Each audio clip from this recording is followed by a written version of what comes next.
So before we dive into asset tracking, let's talk about the fundamentals. So Jared, could you explain what exactly counts as a business asset? Yeah, sure. So a business asset is basically anything that you use in your organization that's going to help you generate revenue. Okay. So that can be things like, your inventory, that can be, your consumables, it can be, laptops, expensive machinery, all of that stuff. Anything like that. So it can be tangible or intangible. So it's basically broken up into two different categories. So tangible, of course, is going to be things, tangible items, like your barcode scanners, your laptops, your tools, your things like that, printers, all that stuff. That's going to be like your tangible assets. And then there's actually intangible as well. We're not going to be talking a ton about that today because we're going to be talking about tracking assets, and intangible, of course, are a little, exactly, right? So intangible, a little harder to track because they're just, they're ideas, things like IP, your brand identity, even your processes, things like that. Those are actually considered assets and business assets because they are helping in your business operation, right? So we're not going to focus too much on that today. We're going to be focusing just on the physical assets, but those are the kind of how you split up your different types of business assets: tangible, intangible, and you can actually separate it even further.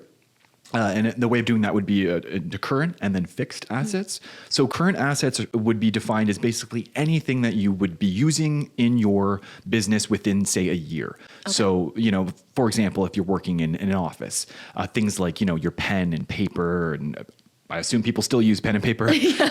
Maybe we'll say ink cartridges. Do people still use printers? I don't know. Or if you're in better example. So you're working in a hospital or a clinic or something. Things like PPE, gloves and gauze, things like that. Yeah, mask. All those things are going to be used up within a year. They're definitely using those. Yeah, I hope they're using those if you're in a hospital, right? Yeah, hope so. All right, the hospitals I'm going to, I'm hoping, right?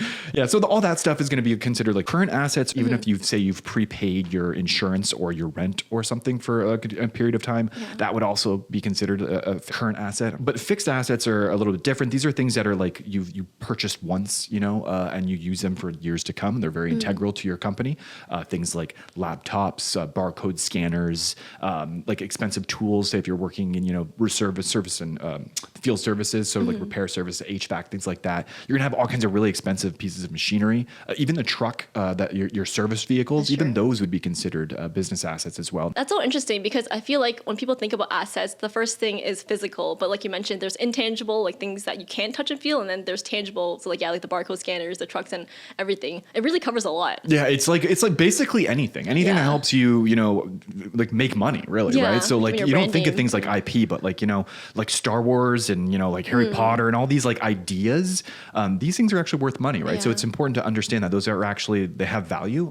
You don't necessarily have to track them like you would. You don't have to slap a barcode and not IP, but having those things in mind as business assets is really important. So going back to physical assets, how would you describe asset tracking, and what's the best way to keep track of everything? Yeah, so I would say the best way to kind of like just in a sentence explain what it is, it's kind of more of like tracking the flow of where things are, and who has them, things like that. So it's just tracking the flow of items as they move through your organization, essentially, right? So, if it's consumables, it's like how often you're consuming them, how often your employees are using those things, and if it's expensive assets like tools, laptops, things that are used by your employees, like who's using it, where it's located, who last used it, when it was last serviced, things like that. And the best way to track all of these assets, whether it's consumable or if it's just a very expensive piece of equipment, is using asset barcodes for sure.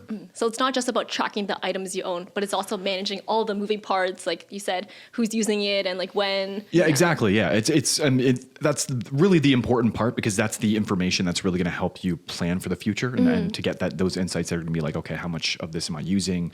Do I need to purchase another one of these? Gives you that visibility. Yeah, exactly. Right. So, for example, if you're working, one of your technicians, going back to field services, if one of your technicians is using this really expensive piece of equipment a lot, and another employee can't access it and it's impeding his work, okay, maybe I need to buy another one of those. So it's really important to kind of like have an understanding of where things are, how they're flowing, if they're being able to be used by everyone efficiently, essentially. Yeah, right? I know we recently talked to one of our partners too. They own a coffee bean wholesaler. So they're using asset tracking to also track how many raw beans they have, what's currently roasting, and also like what's ready to ship. So it really gives a good visible timeline of like the whole spectrum, production workflow. For sure. It's not just about your products, it's also about the things that help you create your products. From start to finish, kind of like following that timeline. Yeah.